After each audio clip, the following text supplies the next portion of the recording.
Chapter 14 Fun, Spills, and Porcupine Quills. Looney Coon, how do you manage to get cuter all the time? Looney Coon looked up at Jenny as if he understood her question and loved its flattery. We were talking moving pictures, and as usual, he was the star performer. The other members of the cast were back in the brush, and for the moment he had the stage to himself, a situation that suited his pride perfectly. He wore an expression that seemed to say, "Ah, it's easy when you know how. Have a look at this." Taking a position in the very center of our woodland stage, he sat on his haunches, his little fat tummy spreading out shapelessly, his head turned a saucy angle, and his front paws hanging limply at his sides. He looked like some abbreviated edition of an Oriental idol. Our applause and the grinding of the movie camera were just what he needed to goad him on to his next stunt. Slowly and deliberately, but looking as if he were unmindful of what he was doing, he reached down with his front paws and took hold of his own hind foot. For a moment, he kept feeling his toes, rolling them about between his front paws in that amusing way raccoons handle things. "Do you suppose he knows that hind's foot belongs to him?" Jenny asked. "That's just the way he does with a piece of bread or a grain of corn. Now what is he going to do to do? If possible, Looney Coon was sillier than ever. His left ear drooped more, his right one stood up straighter, and his eyes looked up into the night as though he were looking at flying pink elephants. Then his front paw started pulling on his hind foot. When it didn't come easily, he pulled on it harder. The hind foot jerked back. Impatiently, he grabbed it again and pulled. It tried to jerk away again, but he held on and pulled until with one supreme effort, he threw himself completely off balance and went rolling head over tail down a little hill. "Looney Coon, I can't stand it," Jenny laughed, holding her hands to her sides. But Looney Coon hadn't finished his act.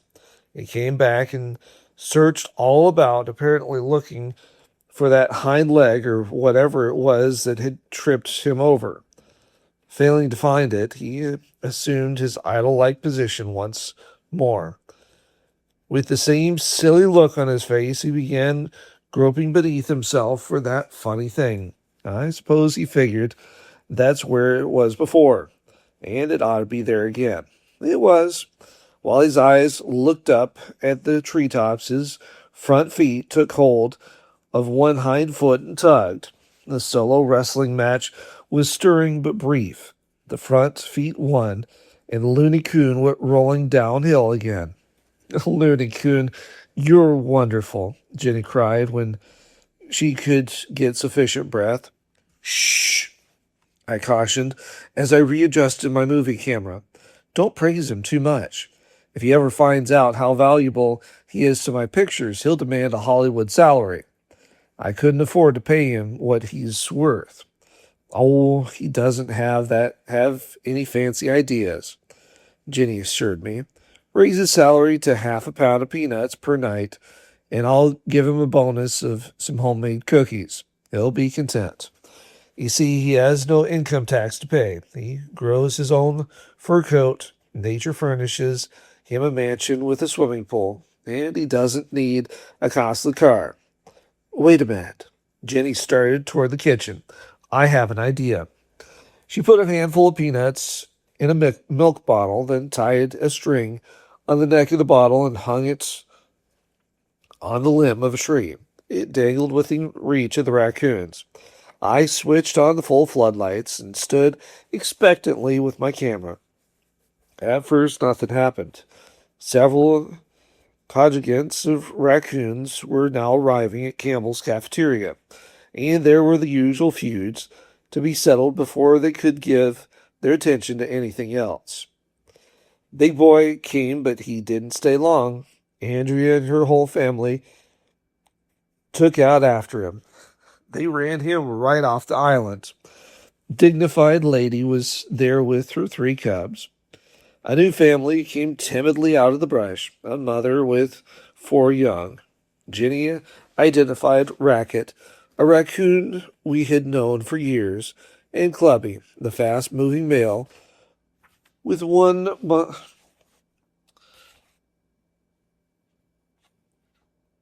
with one mutilated foot. He had been a visitor for several seasons, but we had never really gained his friendship. Altogether, there were 16 customers this August evening. Blondie was last to put in appearance, and what an appearance!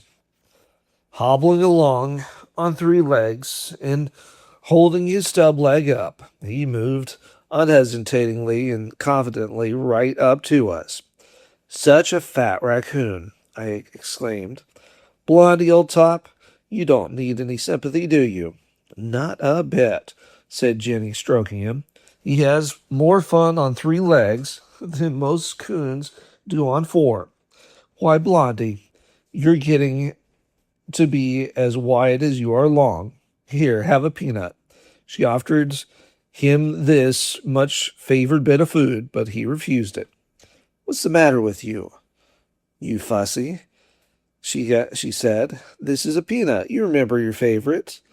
Blondie took the peanut from her, laid it on the ground at his feet, and looked up with a begging expression.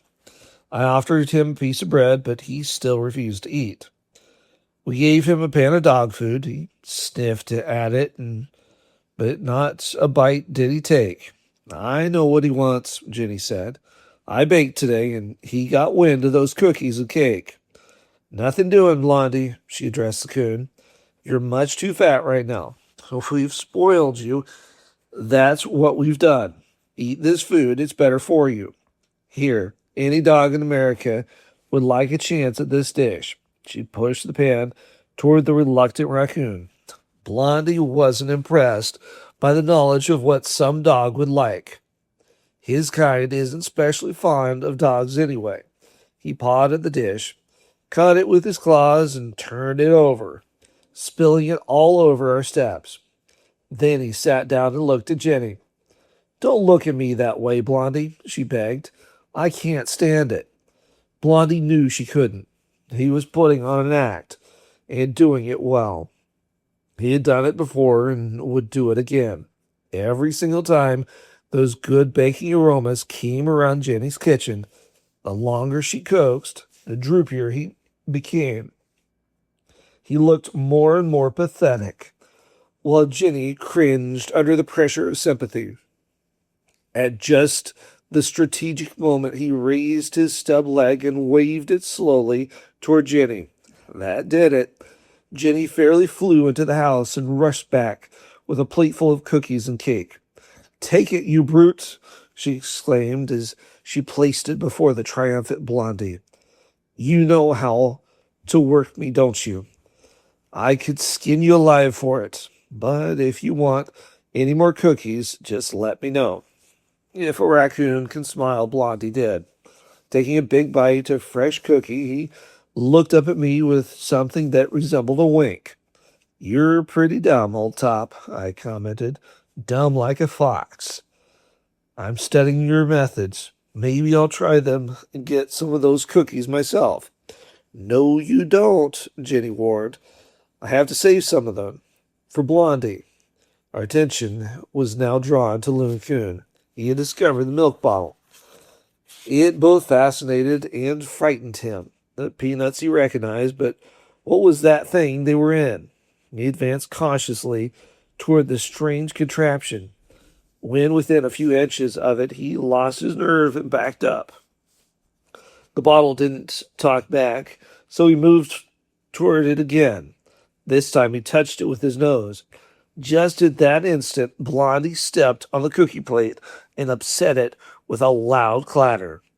Looney Coon almost jumped out of his hide, disappearing into the darkness. It was some minutes before he could regroup himself for a fresh assault. This time the battlefield was quiet, and he became more confident and bold. He wanted those peanuts the worst way. He bit the bottle. He scratched it. He growled at it. He wrestled with it. But still the peanuts remained undisturbed, and the bottle hung complacently. Looney Coon, called Jenny, if you look in the top of that milk bottle, you'll find an opening. Maybe that will help you.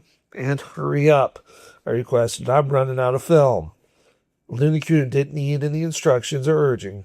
His inquisitive front feet had already reached up and found the opening in the bottle. The trouble was, the opening was above his head, and he couldn't reach into it with his paw. Nudging the bottle with one foot, he pushed it far to one side, striving desperately to reach inside with the other foot. Presently it slipped from his grasp and swung on the string far away from him. His curiosity turned to fright when the thing changed its course and started back at him. Unable to believe his eyes, he watched it come on and on until it struck him right on his floppy ear. He jumped, turned a flip, and vanished into the woods. We didn't see him again for an hour. His sudden flight frightened all the other coons away too, all save Blondie, who was still too contented with his cake and cookies to get excited about anything. Big Boy emerged from the woods now. He looked about the feeding area for his competitors. Finding himself in possession of the place, he walked calmly up to the milk bottle and surveyed the situation for a moment. Then he unhurriedly and deliberately chewed the string in two and let the bottle down onto the ground. Now he could reach into the bottle and get the peanuts with ease. He had them all eaten before Looney Coon came back. One evening, Andrea's circus was somewhat late in arriving. The other raccoons has come, but not our little family. Jenny was on the lookout for them. Presently she called me, much distress in her voice. Sam, Sam, come quickly. Andrea's face is filled with porcupine quills.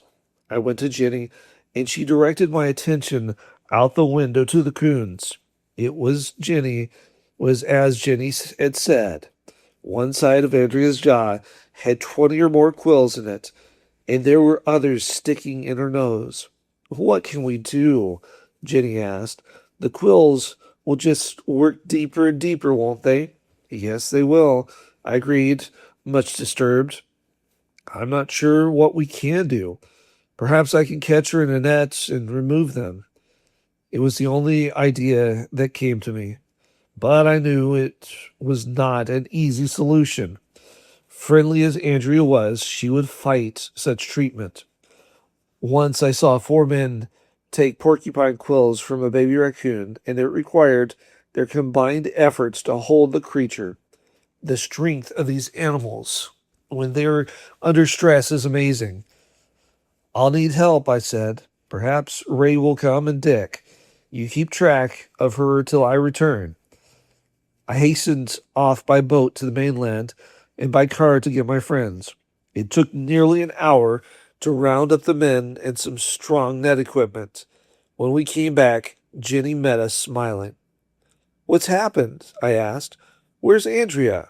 Come and see all of you, said Jenny, much happier than I had expected to find her. At the edge of the brush we could see Andrea, and with her was Looney Coon.